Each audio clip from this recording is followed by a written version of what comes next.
byinshi kuruta iby'isi by'imburamumaro bijya bishimisha benshi.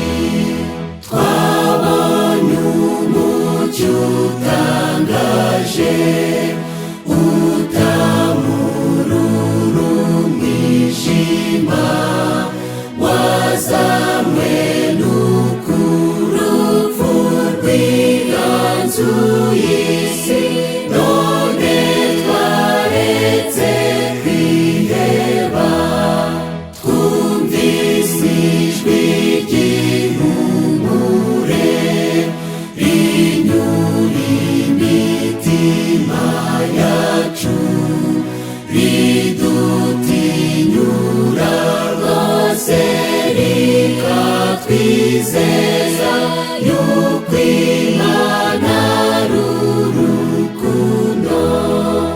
Iryo jwi ni irya rurema, uwo mucyo ni ijambo rye, ibyo byiringiro n'ukura rw'ijuru nitwongere gupfa ukundi. ni ukuri icyubahiro kibi cyayo. Mbere y'uko ntangira mureke twicishe bugufi dusenge. Je vais commencer par une prière. Mubyeyi mwiza, papa utwitaho tutabikwiriye, uri Imana itarobanura, ari abakene, ari imfubyi, ari abapfakazi, ari abashonje, ari abazungu, ari abirabura. Uri umubyeyi wakira bose, ndagushima. Ari abicanyi, ari abasamba, ugusanze wese aciye bugufi Imana uramwakira kuko uri umubyeyi ufite urukundo. Umuririmbyi niwe wavuze ati urukundo rwawe ntawarwandika ngo arurondore, ariko mw'iyi minsi ya nyuma turabibona tukavuga ati Imana urarufa, uri omega, uri itangira, uri uwa nyuma. Uwiteka ashimwa kandi uhabwa icyubahiro. Amen. Murakanya tugiye kwiga ijambo ryawe, ngwino ube muri twe, ribashe kudukiza, ribashe guhindura imitima yacu, tubashe kukwitegura. Erega Nyagasani, turashaka kuva mu isi yuzuyemo akaga, ingorane. Turashaka kukubona we rukundo, turashaka kubona Mwami, tukaba mu isi kitarangwamo n'imibabaro. Shoboza kandi ushoboze uteze amatwi wese, n'uzatega amatwi mu izina rya Yesu. Amen. Amen. Ndashima Imana rero ko uyu munsi yemeye ko tugiye kwigana ijambo ryayo. Mbere y'uko dutangira icyigisho cyacu cyerekana ibimenyetso byo kugaruka kwa Kristo biri hafi, cyangwa ibimenyetso byo kugaruka kwa Kristo kuri hafi, kugaruka kwa Kristo kuri hafi. Mbere y'uko dutangira mureke tujye muri Zaburi igice cya 19 umurongo wa 11. Umugaragu w'Imana Dawidi, ngira ngo wenda papa Grace yasemura, ariko amasomo tukagerageza gukurikira abafite Bibiliya z'Igifaransa.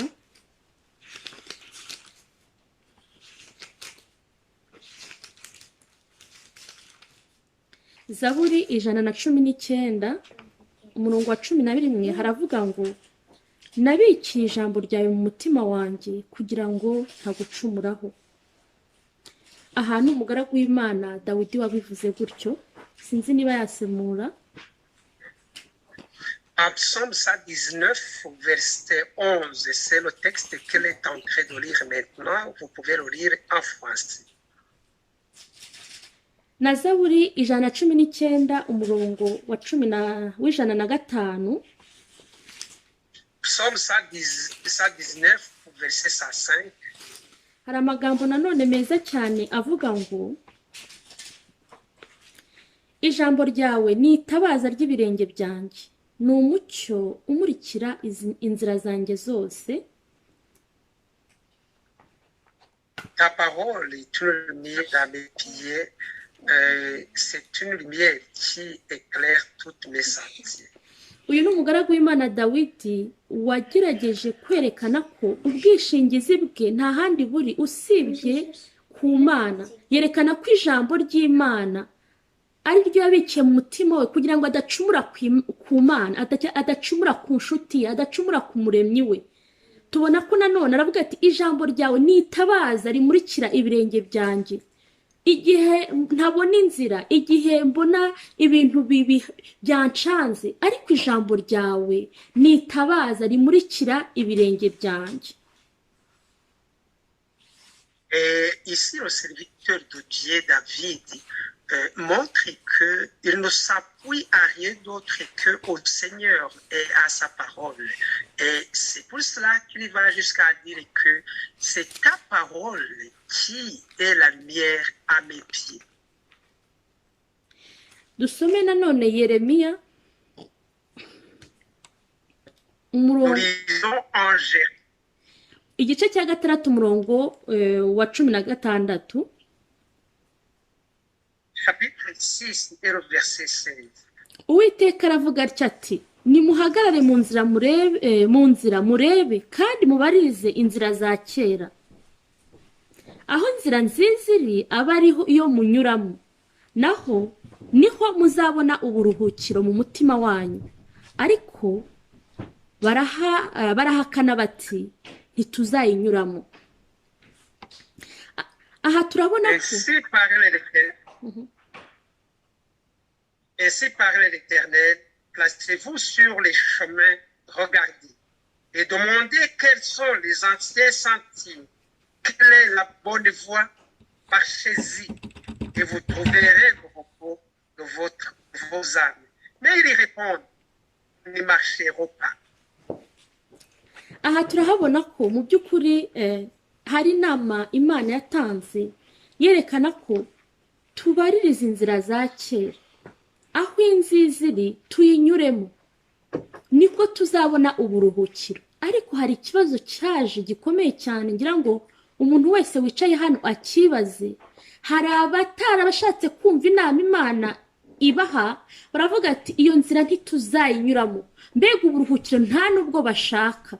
Ariko ikintu ndi gusaba umuntu wese uri hano, ndasaba ngo musubize nka Dawidi, muvuge muti nabikiye ijambo ryawe mu mutima wanjye kugira ngo ntagucumuraho, kandi ijambo ryawe ni itabaza rimurikira ibirenge byanjye. Imana idufashe itubashe kubasha guha agaciro ibyo ivuga, nibwo tuzabasha kubona uburuhukiro nyakuri.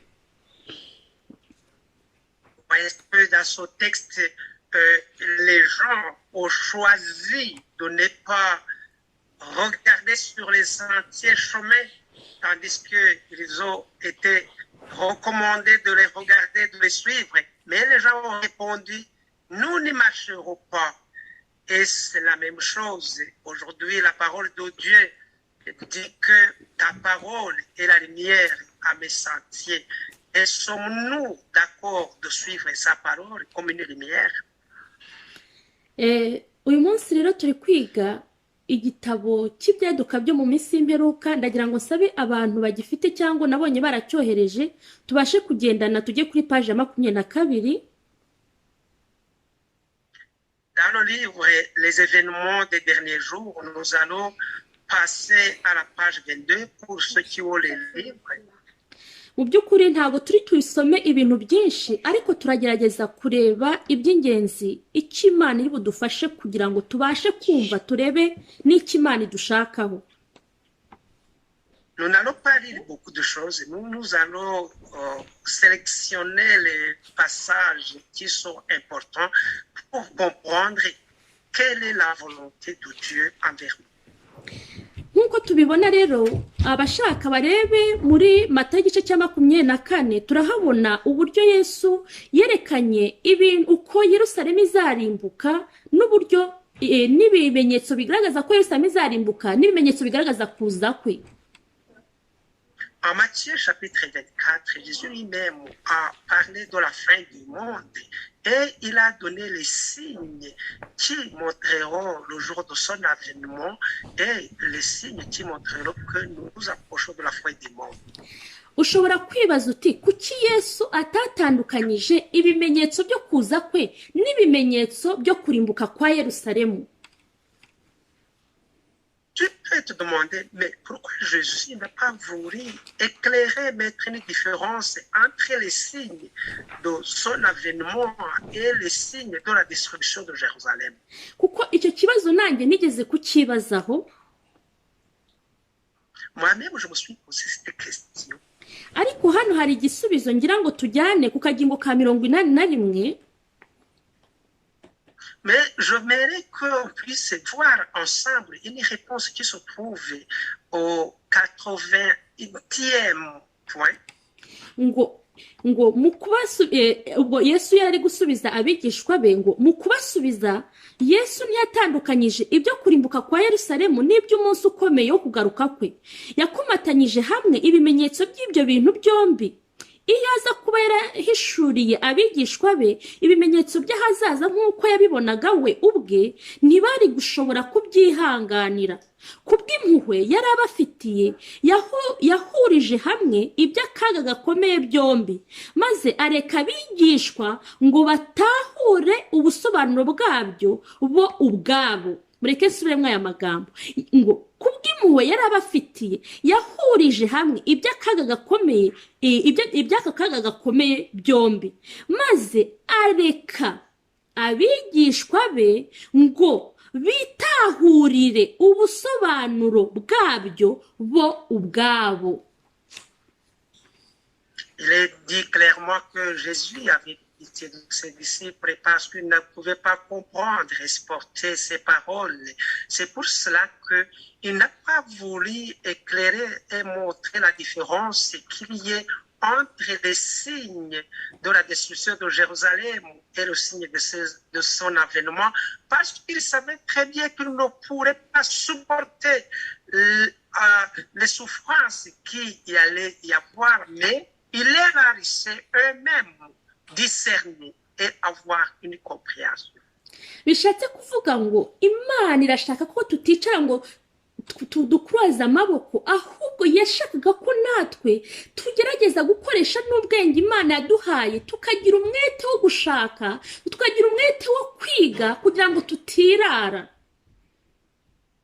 Cela démontre que Dieu ne veut pas que nous puissions croiser les bras, mais il veut que nous-mêmes nous puissions chercher, nous puissions étudier pour pouvoir comprendre et ne pas rester dans les différences.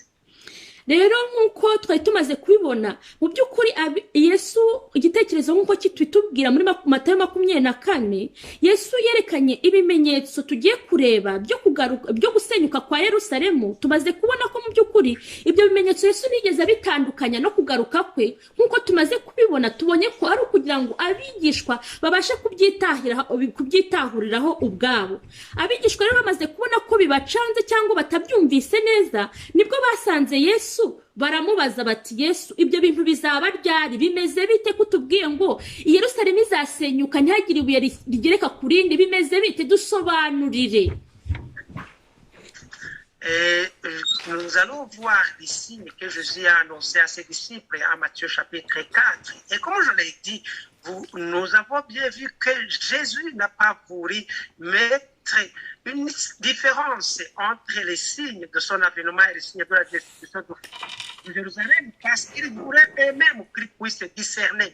Mais après l'avoir dit toutes ces choses, ses disciples étaient mêlés et sont courus envers lui pour dire, mais explique-nous quand est-ce que ces choses vont arriver. Ubwo Yesu yaratangira ababwira ati, muzumva iby'intambara n'impuha z'intambara, ishyanga rizatera irindi shyanga, ubwami buzatera ubundi bwami, kandi hazabaho inzara n'ibishyitsi hamwe na hamwe. Ibyo rizaba ari itangiriro ryo kuramukwa. Ntabwo ababwiye ni itangiriro ryo kuramukwa, nk'uko tubibona muri Matayo 24 umurongo wa 3 kugeza kwa 8. Nubwo ubu buhanuzi bwasohoye igice, bari kutusobanura hano, ubu buhanuzi bw'iby'intambara n'impuha z'intambara ngo bwasohoye igice, nubwo ubu buhanuzi bwasohoye igice, mu gihe cyo kurimbuka kwa Yerusalemu mu minsi y'imperukaho bizasohora mu buryo budakebakeba. Alors, qu'il a parlé de guerre et des rumeurs de guerre et beaucoup de conflits, mais il n'a pas éclairé. Mais ici, dans le livre, on nous dit que même si cette prophétie s'est accomplie en partie pendant la destruction de Jérusalem, il est clair que pendant les événements de la fin du monde, la souffrance et les douleurs seront très énormes que les gens ne pourront pas les supporter. hano turabona ko ngo kirisito yahaye ibimenyetso abigishwa be tubona ko hari ibimenyetso byo mu kirere yerekana ko hari inyenyeri zizagwa ukwezi kuzijima. Christ, en donnant les signes à ses disciples, il a parlé des signes de l'atmosphère, la lune qui va s'obscurcir et les étoiles qui vont tomber. Mu by'ukuri ibyo bimenyetso bimwe na bimwe byarasohoye. En vérité, certains de ces signes ont été accomplis. Tubona ko mu gihe cy'akarengane gakomeye ngo mu iherezo ry'akarengane gakomeye katewe n'ubupapa izuba ryagombaga kwijima n'ukwezi nikuve ukwezi kwako hanyuma inyenyeri zikagwa ziva mu ijuru maze aravuga ati murebe ku mutini. Aha Yesu niwe bahaye icyitegererezo, muherebe ku mutini niyo cyitegererezo cyanyu, ishami ryayo iyo ritoshye ibibabi bikamera mumenye yuko igihe cy'impeshyi kiri bugufi, nuko namwe nibubona ibyo byose muzamenye yuko ari hafi ndetse ageze ku rugi. Vous savez que pendant la persécution, la grande détresse de la part de Rome, les ténèbres et le soleil s'est obscurci, mais Jésus a dit, regardez le figuier, quand les feuilles sont très brillantes, c'est-à-dire que l'été est proche. Aha tubona ko nanone hari ibimenyetso bizaba ku butaka nk'uko tubizi turi mu gihe bavuga ngo hari climate change. Il dit aussi qu'il y a des signes qui vont s'accomplir au niveau de la terre parce que les temps vont changer. Tuzi ko mu by'ukuri hano baravuga ngo Yesu aravuga ati hazaba ibimenyetso ku zuba no ku kwezi kandi no hasi amahanga azababara. Muzi ibiba imyivangatanyo uburyo ubushyuhe inzara ziri guterwa n'amapfa ngo ariko abitegerezanya ubwitonzi ibyo bimenyetso bibanziriza kugaruka kwe nibo bamenya ko umwana w'umuntu ari hafi ndetse ageze ku rugi.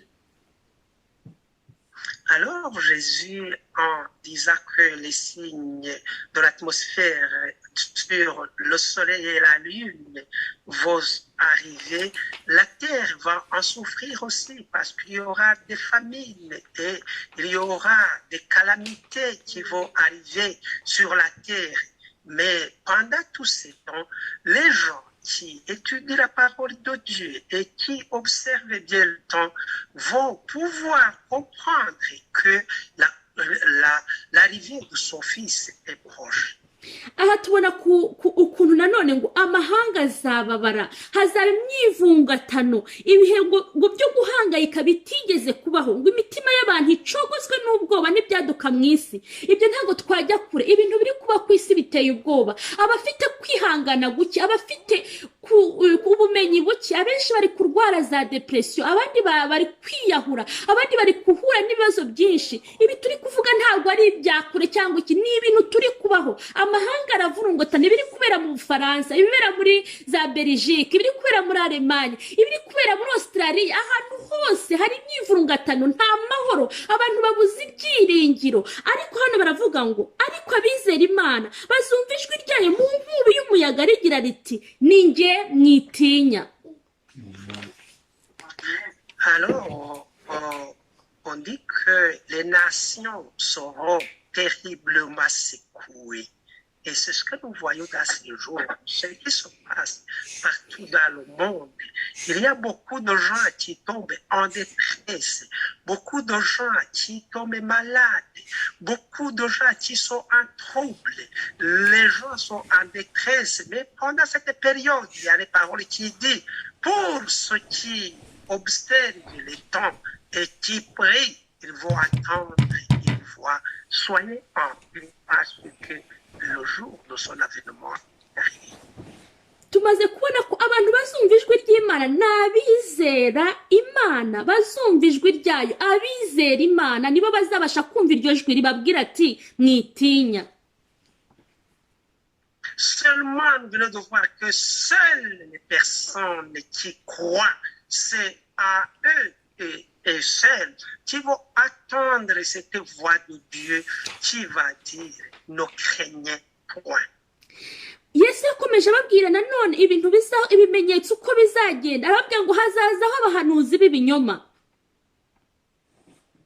Jésus, en leur annonçant la suite des événements, il a dit, il arrivera aussi de faux prophètes.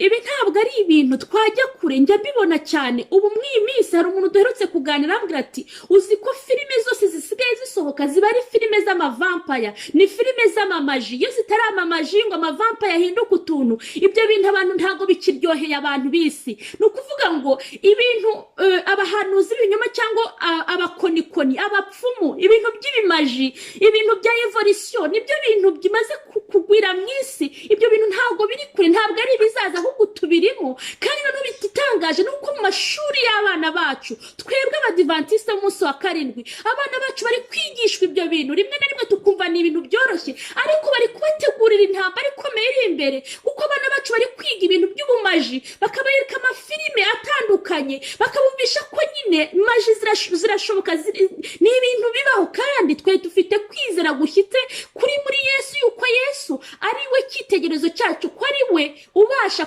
gukora ibitangaza noneho ariko twebwe tukabyirengagiza ugasanga bari kurega abana bacu. Pour illustrer l'avènement des faux prophètes, vous savez que oui, moi j'ai parlé à une personne qui m'a bien expliqué que dans ces jours, la magie est dominante partout dans les films et dans tous les jeux qu'on donne à nos enfants. Quand il n'y a pas de magie qui est manifeste dans les films, les gens n'aiment plus, ils ne veulent plus écouter ça. Et ce qui est malheureux, c'est que toutes ces choses sont enseignées à nos enfants. Ils sont en train d'être aliénés pour que, quand les temps vont venir, ne pourront pas faire la différence parce qu'ils sont habitués à ne pas connaître la vérité, mais à croire à la magie. Ahangaha Yesu aravuga ngo abakonikoni n'abapfumu bitwaza ko bafite imbaraga ikora ibitangaza ngo bajyanye abantu benshi abantu bihishe mu misozi nyamara ubwo buhanuzi nabwo bwavuzwe kubwerekeranye n'iminsi y'imperuka icyo kimenyetso twagihawe nk'ikigaragaza kugaruka kwa Yesu. Ici on dit que les féticheurs, les magiciens et les féticheurs ont annoncé aussi que cela devait arriver, que les gens vont se cacher. Mais ce qui est évident, c'est que Jésus lui-même a annoncé ces événements qui devaient arriver. tubona nanone hari abahanuzi b'inyuma abantu bakora ibitangaza abantu mbega ubu ngubu isi tugezemo ni isi y'umwijima isaba ko abantu baba babana n'Imana kandi bagasoma ibyanditswe nk'uko Dawidi yabivuze ngo ijambo ryawe ni umucyo umurikira ibirenge byanjye. Mu by'ukuri abahanuzi b'ibinyoma baradutse ku buryo kugira ngo abantu babashe kumenya ukuri nyakuri ari uko abantu babana n'Imana mu by'ukuri. Les faux prophètes abondent dans toutes les places et ils sont très dominants et il n'y a aucun moyen que les enfants de Dieu puissent trouver la vraie vérité à moins qu'ils prennent la parole de Dieu comme leur lumière. Aha ku kagigo ka 40 baravuga ngo tuzahangana n'inyigisho z'ibinyoma abahanuzi b'ibinyoma bazaduka bazavuga inzozi z'ubuhanuzi bw'ibinyoma barose ndetse n'amayerekwa y'ibinyoma ariko nimubwirize ijambo ry'Imana ntimugateshwe ijwi ry'Imana riri mu ijambo ryayo. Ici, au 40e point, on dit qu'il y aura de faux prophètes. Ils vont faire des faux enseignements. Mais ne vous découragez pas, tenez fort et prêchez la parole de Dieu et annoncez ce qui est vrai pour ses enfants.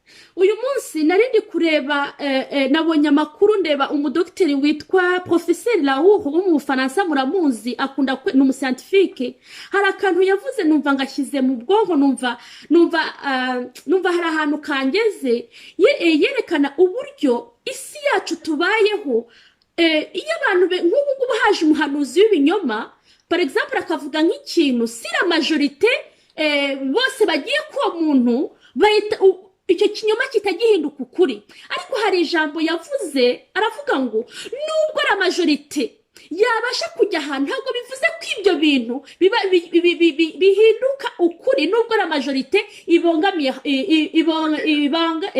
ibogamiye aho hantu. Aujourd'hui, j'ai écouté professeur Raoult, il est français, j'aime écouter ses discours.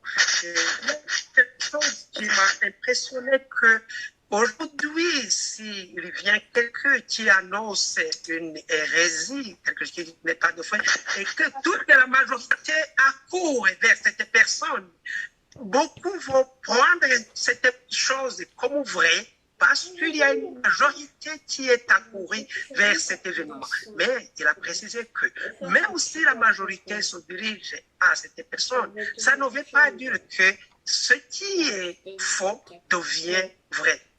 ibyo bintu byajyanye nanone ndeba ukuntu mu gihe cya Nowa abantu babwirijwe uburyo isi yabo izarimbuka ariko abantu baraseka cyane baravuga ati ariko Nowa uri umusazi bigezaho Imana irimbura abantu bari mwiyo si yose asigara abantu 8 gusa nibo barokotse ariko muri iki gihe cyacu hari abantu bavuga ati ariko namwe ntimugakabye ati ubu kuko murabona abantu bose bangana gutya abantu bose Imana izabarimbura ati hoye rwose mwikabya ariko ndagira ngo mvuge ngo nubwo majorité yabogama ntabwo ukuri kw'Imana kwabasha kuba ariho kujya ngo kubera ko majorité ariho iri. Cela nous rappelle ce qui est arrivé au temps de Noé, lorsque beaucoup de gens se sont moqués de lui, et que la majorité de personnes n'a pas voulu croire à ses enseignements, tandis que seulement 8 personnes ont été sauvées. Et cela est-il comparable à ce que nous voyons aujourd'hui, parce que beaucoup de gens se moquent en disant, ne voyez-vous pas que pensez-vous que Dieu détruirait toute cette majorité de personnes? Comment le disiez-vous? Mais la vérité de Dieu n'est pas démontrée par une majorité. bishatse kuvuga ngo natwe twese turi hano tubanze twisuzume ni kangahe rimwe na rimwe ukuri kw'Imana kuduca imbere ariko kubera ko la majorité ariyo irigize ukavuga uti no ubwo ni majorité qui compte ariko mu by'Imana nagira ngo mbabwize ukuri ntabwo ari la majorité qui compte ukuri kugomba kuba ari ukuri naho kwaba guhagarariwe n'umuntu umwe hari amagambo nasomye aravuga ngo naho ngo kwisi hari kuba hari umuntu umwe ngo Yesu yari kwemera akava mu ijuru akaza kumupfira bavandimwe mureke dushaka ukuri kuko ntabwo kuba abantu benshi babagamiye mu kintu aribyo bigihindura ukuri. Chers frères et sœurs, beaucoup de fois la vérité passe devant nous et on l'ignore parce que nous disons mais la majorité de personnes ne la voient pas. Nous sommes en train de nous ranger du côté de la majorité. Mais chers frères et sœurs, je voudrais vous dire que la majorité ne change pas la vérité.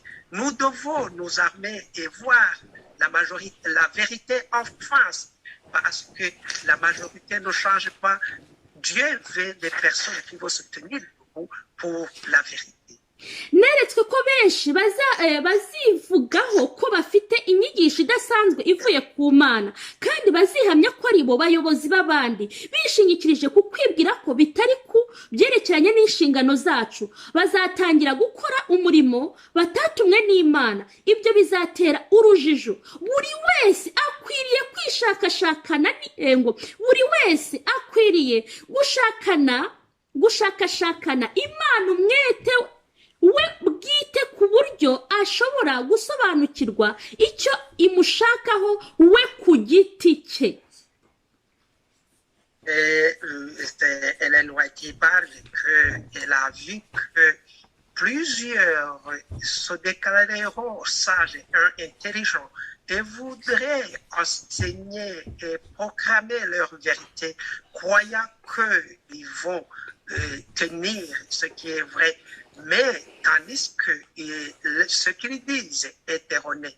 Mais, chers frères et sœurs, je voudrais vous dire que seule la personne qui fait une étude personnelle, une recherche personnelle dans la parole de Dieu va pouvoir trouver la vérité.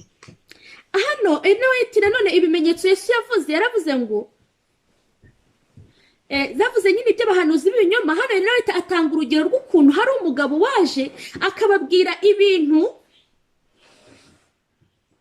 Hélène White en donna toujours les exemples. Il a parlé d'un homme qui est venu en racontant ceci. ni ukuvuga ngo bari bageze mu gihe cya mu gitondo cyo gusenga cyo kuririmba, umuntu wabasuye arangije arahaguruka aravuga ati mfite ubutumwa. yari afite ubwaka bukomeye. Au moment de la prière matinale, un homme s'est tenu debout dans cette petite assemblée. Il a dit, j'ai un message. arangije ngo White aravuga ati nyaboneka uwo muntu ngo yari atangiye kuzana adidimanga cyangwa ari kuzana ibintu byo gukomeza atitira ari kubereka ko byacitse bigeze aho umugaragu w'Imana rero White aramubwira ati nyaboneka tubwire ubwo butumwa, dufite ibintu byinshi byo gukora, rasa ku ntego tubwire. La personne s'est mise à parler en tremblotant, en divaguant, racontant beaucoup de paroles parce qu'il était très saisi par une force extraordinaire. Hélène White a dit, calme-toi, raconte-nous son message, c'est ce que nous avons besoin.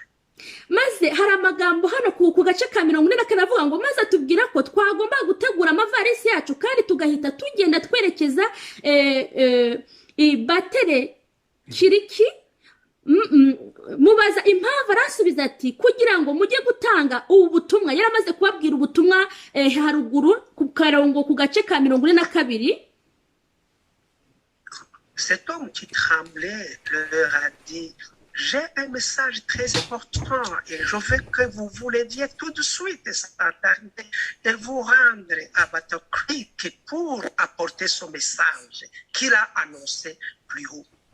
ariko kuko harimo abantu basenga Imana kandi bafite umwuka wayo, babashije kumucecekesha baramubwira ati twe tuyoborwa n'Imana, ntabwo tuyoborwa n'amarangamutima, ntabwo ushobora kutubwira ngo tuva aha tugende, ijwi ry'Imana ritubwira turagenda. mbese muvandimwe uri ahangaho unteze amatwi, mbese ubasha gukorana n'ijuru cyangwa nawe amarangamutima niyo gutwara? wabona bicitse ukavuga ati ndabigizemo, wabona yuhoshisha mbega amarangamutima niyo gutwara ko abahanuzi b'ibinyoma bagiye kwaduka nkuko tumaze kubibona ndetse baranadutse. mbese gufata imyanzuro ugendera ku ijwi ry'Imana cyangwa ugendana n'amarangamutima bitewe n'inyigisho umaze kumva?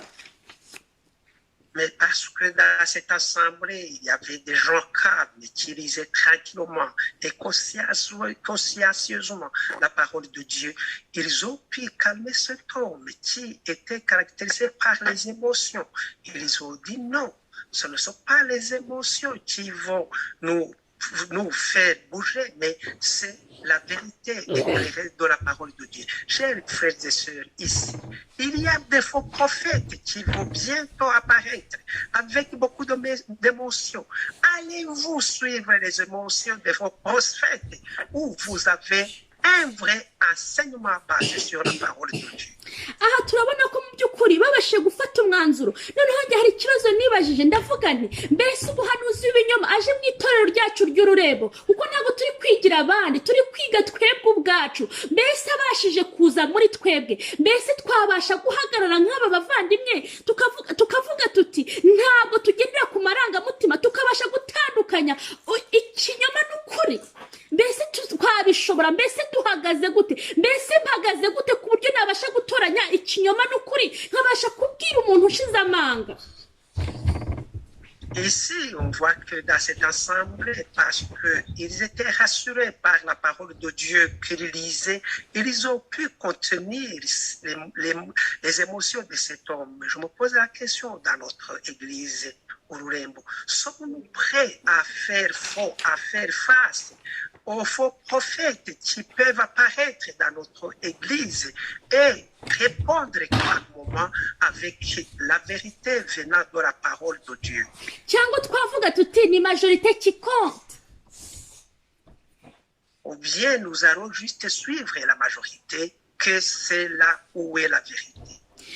Yesu yakomeje nanone atubwira ibiranga kuzagaguruka kwe ku gahingo ka 16 avuga ubusambo no kutirinda. Un autre point que Jésus a mentionné concerne l'infidélité et l'intempérance.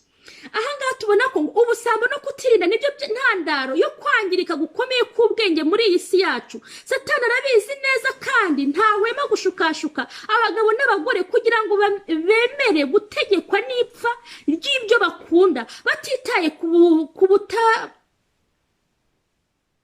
batitaye ku buzima bwabo. Kurya no kunywa kwambara byahindutse intego yo kubaho y'abatuye ku isi. Alors, cette infidélité et l'intempérance va dominer beaucoup de gens dans les derniers jours qui vont chercher à assouvir leurs appétits avec n'importe quoi qui est en train d'être donné ou de s'offrir à eux sans tenir compte à leur santé. Et malheureusement, c'est ce qui apparaît dans ces derniers jours. Tutagiye kureba vandimwe turi mu gihugu cya Canada, mbese ubuzima bwo kurya no kwambara no kunywa mbese buhagaze bite muri twebwe? Reba amashifti dukora, twabuze n'umwanya wo gusoma ijambo ry'Imana, twabuze n'uburyo twiga ibyanditswe. Reba ibyo tubamo buri munsi, nge ntazi wowe uzi nanjye nzi ibyanjye. Murebe uburyo Satani yamaze kutwereka ko ubuzima, kurya, kwambara, ejo nzabaho gute, asirasi, ibintu byose Satani yadushyize imbere ngo yari abizi neza ko ntadushyiraho hantu bizatuma tubasha guhusha intego. Ukuri kw'ijambo ry'Imana ntitubashe kukwiga twangirike. Reba iby'amasukari, reba ibintu byose byerekeranye n'ibyo kurya byaje, ibintu bya produit chimique, ibintu byose uburyo Satani yabyanduje kugira ngo yarabizi neza ko nitubasha kugwa muri uwo mutego tuzabasha gutsindwa, kuko azaba azi ko umubiri wacu yawigaruriye. Nous sommes plus malheureux, nous qui sommes ici au Canada, là où s'offre devant nous beaucoup de variétés de nourriture. Et nous avons beaucoup de désirs qui sont insatisfaits. Et nous ne cessons pas à prendre plusieurs shifts pour pouvoir nous vêtir, pour pouvoir manger ceci et cela, pour pouvoir acheter cela et cela. Mais cela a été annoncé que Satan devait mettre devant nous toutes ces bonnes choses pour qu'il puisse nous dérouter. Bangahe muri twebwe rimwe na rimwe tubona ko ikintu ari ukuri, gufata umwanzuro tukabona ari ukuri, ariko bitewe n'icyo kintu twagiye cyo kutirinda cy'ubusambo buri muri twebwe, irari ryo kubona inzu nziza, akazi keza, imodoka nziza, imyenda myiza, kurya neza, ibintu nk'ibyo byagiye bikangiza ubwonko bwacu ku buryo no gufata umwanzuro w'ubugingo bwacu rimwe na rimwe tubidebekamo cyangwa tukabisetamwo ibirenge kubera ko twamaze kugwa muri uwo mutego. Ces appétits que nous ne parvenons pas à assouvir et la convoitise est très dominante et l'infidélité domine de sorte que nous avons toujours un désir insatisfait, chercher ceci ou cela et nous sommes attrapés dans son piège. Eka mbabwire abavandimwe, ni ukuri mureke tunihira Imana tuyake imbaraga ibashe kudukiza, kuko nabyo biravuze ngo kandi iyo mibereho yo gusesagura ni kimwe mu bihamya bimenyekanisha ko iherezo ry'amateka y'isi ryegereje. Cette convoitise et la façon de dilapider ce que nous avons, c'est l'un des signes qui montre bien que la fin des temps est proche. Kugira ngo bibabwire uburyo ibi bintu ari bibi cyane, hagira umuntu uzana ikibazo cyo kureka, par exemple kureka isukari, bamwe banarakara bakaba banava kuri Zoom. Nituvuga ikibazo cyo kuva ku nyama, kutuvuga ko inyama zanduye, bamwe barakara ugasanga umuntu agize umujinya, avuze nabi. Nituvuga ikibazo cyo kwambara imyenda miremire, kubona bakambara imyenda ibakwiriye, ababyeyi hano bavuga ati muri gukabya ntireba inyuma, ireba mu mutima, kandi iyo mana ntabwo ari impumyi. Mbese irwaye miyopi nkayivona, ireba mu mutima ntireba inyuma. Eka mbabwire, tuvuze icyo gusuka n'ibiki byose, ibyo byose abantu bose twarakara bitewe n'uko satani yamaze kutwangiza. Abavandimwe, biratwereka ko turi mu iherezo ry'ibihe, ariko tube maso, dutakambira Imana, tubashe kugenda ku murongo w'Imana, kuko Yesu araje. Bavandimwe, j'aimerais vous rassurer que nous-mêmes, dans notre église, nous sommes dans ces derniers temps. Par exemple, si quelqu'un essaie de parler du danger du sucre, il y a beaucoup de gens qui vont l'attaquer. Et s'il parle de la viande, d'autres personnes vont même commencer à quitter la réunion. Et s'il parle de l'habillement, des vêtements très courts, tout cela va toucher les personnes qui ne vont pas supporter attendre ces paroles. Et il sera montré clairement que, chers frères et sœurs, nous sommes dans les derniers temps et nous sommes appelés à être vigilants. Hano turagenda dukomeze twihuta, turabona ko ngo tuzi ko umwami atazatinda kuza mu buryo bwihuse. Isi iragenda ihinduka nk'uko yari imeze mu gihe cya Nowa, yamaze kwirundira mu kwikubira. Bararyaga kandi baranywaga birenze urugero. Bavandimwe, birenze urugero. Mbese tuvuga indwara za diyabete, tuvuga indwara z'imivuduko, tuvuga indwara za kanseri bitewe no kurya tukarenza urugero. Mbega bavandimwe, tuvuga iki ku ibyo turi kuvuga, turi gusoma, turi kubiviva, kandi byaranditswe kera, ndetse na Yesu yarabihanuye. Ariko Imana ishimwe, haleluya, ngo tubaririze inzira z'abakera, ngo inziza tuba ariyo tunyuramo. Bavandimwe, mureke tunihira Imana, tuyamanike, tuvuga ati Yesu dutabare. Turashaka kunyura mu nzira nziza, izi z'abakera, kuko niho tubasha kubona uburuhukiro. Comme dans les derniers temps, dans les temps de Noé, il est dit clairement que les gens mangeaient, ils buvaient, ils avaient tout en excès. Et clairement, c'est ce qui nous arrive dans ces jours. Comment nous mangeons, ce que nous vivons, c'est ce qui nous apporte toutes les problèmes de santé que nous avons, comme la diabète, comme la haute pression, comme beaucoup de souffrances de santé que nous avons à cause de ce que nous sommes en train de prendre, à cause de notre convoitise, avec tout ce que nous mangeons. Mais la Bible dit, retournons dans les anciens sentiers, que nous puissions voir ceux qui sont bons et que nous puissions les suivre.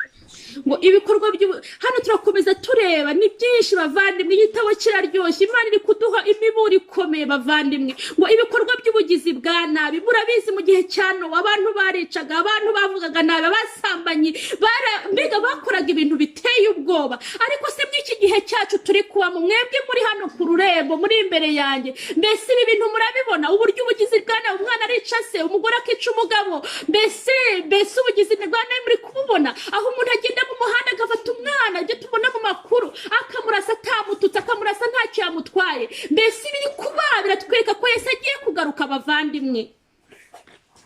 Ce livre est très intéressant, chers frères et sœurs. Quand vous lisez, on arrive à ce chapitre où encore parle de violence qui était dans ce temps de Noé. Et imaginez, ici où nous sommes en train de vivre aujourd'hui, quelle violence nous sommes en train de voir tous les jours entre les parents et les enfants, entre les maris, entre les mariés, autour de nous. La violence est tellement abondante qu'on n'a pas aucune place où s'évader. Et cela aussi, c'est un autre signe des derniers temps. Ubugome no kwishimira ibibi kw'abantu bizagira ubwo bizatera Imana kwigaragariza mu cyubahiro cyo gukomera kwayo. Vuba aha ubugome bw'isi buzagera ku musozo wabwo uheruka, maze nk'uko byagenze mu minsi ya Nowa, Imana izasuka igikombe cy'umujinya wayo. L'arrogance et la méchanceté des gens des derniers jours vont susciter la colère de Dieu qui va verser sa coupe de sa colère sur eux. Turabona ko hazaba intambara n'amakuba, turabona imibumbe minini izagwa ku isi, inkongi z'imiriro zizabaho, hazaba imitingito n'imyuzure. Ibyo turabibona ibyabaye muri Etazini, turabibona ibyabaye mu Rwanda, imitingito n'imyuzure, turabibona ibiri kuba muri Zambia, turabibona ibintu byinshi biri kubera aho hantu. Il est dit qu'il y aura beaucoup de tremblements de terre et beaucoup de souffrances. Et nous sommes en train de voir ce qui se passe aux États-Unis, en Zambie. Tout cela arrive aujourd'hui pour démontrer que nous sommes dans ces derniers temps. ndagira ngo mbabwize ukuri reka mbabwire hari urugomo hari inzara hari ibyorezo turi kubivuga tumaze kubivuga mu kanya uburyo ibyorezo bimeze urugomo inzara ngo satani yanduza umwuka wo mu kirere kandi ari we imana ikoresha mu kutubeshaho haba mu buzima bwa none ndetse n'ubuzaza kandi mu mwanya duhagazemo tugomba gukanguka abavandimwe mu buryo bwuzuye tukitanga mu buryo bushyitse tukihana mu buryo bwimazeyo tukiha imana uko twakabaye. Il y aura la méchanceté et l'arrogance et la faim qui va envahir le monde parce que Satan va amener une pollution qui va détruire l'écosystème et tout sera chambardé et les gens seront dans cette confusion et dans cette douleur. Mais c'est Satan qui est en train de faire cela, mais c'est pour que les prophéties s'accomplissent. Reka mbabwire bavandimwe ayo magambo nongeye ngo tugomba kwihana mu buryo bwimazeyo tukiha imana uko twakabaye nyamara kandi dusa n'abatava mu byimbo nk'aho twaguye ikinya mana nyir'ijuru udukangure. Il est dit, je vais le répéter encore, chers frères, nous devons nous repentir, nous devons changer, être transformés. Mais apparemment, nous ne bougeons pas de notre position, comme si rien ne se passe. Que notre prière soit que Dieu puisse venir nous réveiller pour que nous puissions bouger. Inzara zizaba nyinshi ibyorezo bizahitana ubuzima bw'abantu benshi tugoswe n'akaga gakomotse ku mbaraga zituzengurutse z'imirimo ya satani itagaragara nyamara imbaraga y'uburinzi bw'Imana n'ubu ngubu iracyakora. Il y aura des pandémies, il y aura beaucoup de familles, il y aura beaucoup de calamité. Mais jusqu'à présent, c'est la force divine qui nous tient en vie, cette force qui est invisible pour que, en attendant que sa colère soit versée. Bavandimwe ngo neretswe ko umwuka w'Uwiteka ari gukurwa mu isi mu gihe gito imbaraga z'uburinzi bw'Imana zigiye kwimwa abakomeza gusuzugura amategeko yayo. Mbese muvandimwe urahangaha uri gukomeza gusuzugura amategeko y'Imana kuko umwuka w'Uwiteka ari gukurwa ku isi vuba ahangaha aravanwa ku bantu bari gukomeza gusuzugura amategeko yayo. Mbese umunsi umwuka w'Imana yavuye ku isi muratekereza ko bizagenda bite?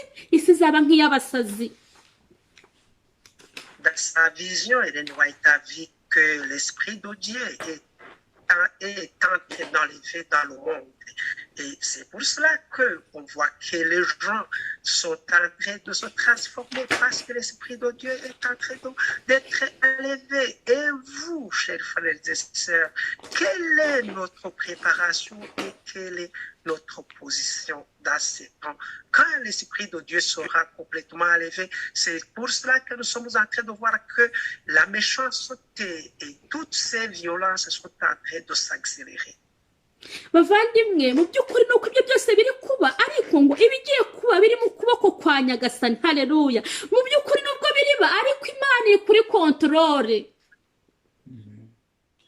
Et dit que malgré que tous ces événements se succèdent, mais Dieu a toujours le contrôle. Ngiye gukomeza nsoma ngiye gusoreza ku magambo make hano avuga ngo isi niriho itagira nyirayo gahunda y'ibizabaho iri mu biganza by'Uwiteka. Umwami w'ijuru ni ubwe wifatiye mu biganza umurage w'amahanga ndetse n'ibitegenewe n'iby'itorero rye.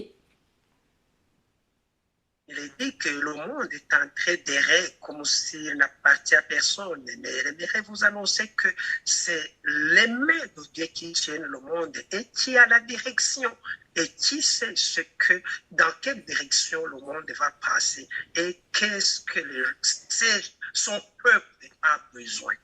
ngo mu gihe cy'umurimo ukomeye uheruka tuzahangana n'ingorane, tuzamenya ko twazikuramo, tuzamenya uko twazikuramo, ariko ntitwibagirwe ko imbaraga eshatu zikomeye zo mu ijuru ziri ku murimo, ko ikiganza cy'Imana aricyo gifashe ingashya y'ubwato kandi Imana izasohoza imigambi yayo yose. Il est vrai que dans les terribles derniers événements, nous allons faire face à beaucoup de problèmes, beaucoup de complications. Et nous ne devons pas oublier que la main de Dieu tient le monde et que c'est Dieu qui a la direction du bateau dans lequel nous sommes assis. Mbese bavandimwe muzi ko Imana ibihanze amaso, ngo ijuru rihanze amaso ibyo abantu bakora. Ubwo Imana yihanganiye uwabaye umwicanyi bwa mbere ntihere ko imwica, yari ihaye ibyaremwe byose icyigisho cyerekeranye n'urugamba rukomeye. Umugambi wayo ntiwari uwo guhirika ingoma y'ibyigomeke gusa, ahubwo wari n'uwo kwereka ibyaremwe byose imiterere y'ubwo bwigomeke. Abera batuye mu yandi masi bitegerezaga babyitayeho cyane ibyaberaga ku isi. Dieu est en train d'observer ce qui arrive dans son monde. Et comme il n'a pas détruit tout de suite le premier meurtre, il l'a épargné pour montrer à l'univers que son but n'est pas de détruire les méchants et tout de suite, mais qu'il veut montrer au niveau de l'univers que le mal est mauvais. Eka mbabwire bavandimwe, mbese mujya mwibaza impamvu Imana itahita ihirimbura isi? Mbese mwibaza impamvu ikinyoma gishobora kuza ku isi? Abantu benshi cyangwa se umuntu w'umuhanuzi w'ibinyoma akaza ku isi, Imana ntihita imugaragaza. Imana ibigira ngo itubashe gukoresha conscience yacu. Imana ibigira ngo ukuri kuzabonekere buri muntu wese atari ukuguforosa. Niyo mpamvu Imana yanze kurimbura cya gihe Kayini amaze gukora icyaha. Niyo mpamvu Imana yanze kurimbura Satani amaze kwigaragambya mu ijuru. Mbese Imana imurimbura ntabwo amasi yandi atuwemo n'abaziranenge bari kuvuga ko Imana kuko ari igitugu, bari kuvuga ko Imana kuko ari irakara vuba. Ariko aho isi igeze, isi ya none, turabona ko Imana ari urukundo. Abantu bose barasobanukirwa ko Imana yacu ari urukundo kandi igira kwihangana. Exactement, nous demandons-nous pourquoi Dieu ne détruit pas les méchants tout de suite. Mais souvenez-vous, comme nous l'avons dit, il n'a pas détruit Caïn après avoir commis un meurtre. Il n'a pas détruit Satan qui venait de faire gaffe au ciel. Mais il a voulu démontrer aux yeux de l'univers que le mal est mauvais et montrer son amour. Et maintenant, son amour est témoigné dans le monde entier. Nous pouvons facilement apercevoir que Dieu est amour. Soreza ku kagingo ka 76 karavuga ngo Imana yiherezaho urukundo n'amashimwe y'ibyaremwe byose mu gihe gahunda yayo ikomeye igenda igera ku mugambi wayo uheruka intambwe ku yindi. Pendant que nous approchons de la fin pas à pas, Dieu est en train de démontrer son amour et son objectif pendant qu'il ne reste pas beaucoup. Ndagira ngo bamenyeshe ko mu by'ukuri isi yacu ahantu igeze, uburyo ikibi cyamaze guhabwa intebe, yaba ari umwana w'umuntu isi aba yarayirimbuye. Ariko ndashima ko Imana igira gahunda. Imana twihanganiye bavandimwe, nk'uko kuntu dufite ubujiji, niyo mpamvu kitwihanganiye, ariko iri gukoresha umuburo wa nyuma, kuko igezaho igikombe cyayo kigiye kuzura igisuke ku isi. Kanguka, tugomba gushaka Imana umuntu ku giti cye akabasha kubana n'Imana, kandi tukaba nka Dawidi tukavuga ati nabiki ijambo ryawe mu mutima wanjye, tukareka kuremererwa n'amaganya y'isi, tukareka kuremererwa no kutirinda no kunirari ry'ibyisi, ahubwo tukiga ijambo ryayo uko bukeye n'uko bwije nibwo tuzabasha kubona uburuhukiro ngo tubaririze inzira za kera. Imana ibafashe, Imana ifashe tubere maso ubugingo bwacu, kuko umwami wacu yaduhaye ibimenyetso uko bikurikirana, kandi uzaza ntazatinda, ari bugufi ageze ku rugi. Ndabifuriza ko twazamusanganira mu izina rya Yesu, amen. J'aimerais mentionner que si c'était une personne humaine qui était à la domination de ce monde, il le détruirait dans une journée, considérant le mal qui apparaît et comment le mal est en train de faire des ravages. Mais je remercie mon Dieu à cause de sa patience envers nous. Il nous donne encore son temps, les frères et sœurs. Il veut que chacun, individuellement, puisse prendre conscience, chercher Dieu lui-même, chercher sa parole, comme David l'a dit, sa parole est dans mon cœur, pour que chacun puisse appréhender le salut que Dieu offre. Cela est ma prière pour chacun de vous, chers frères et sœurs, ce soir. Amen. Urakoze cyane muvandimwe Yvonne.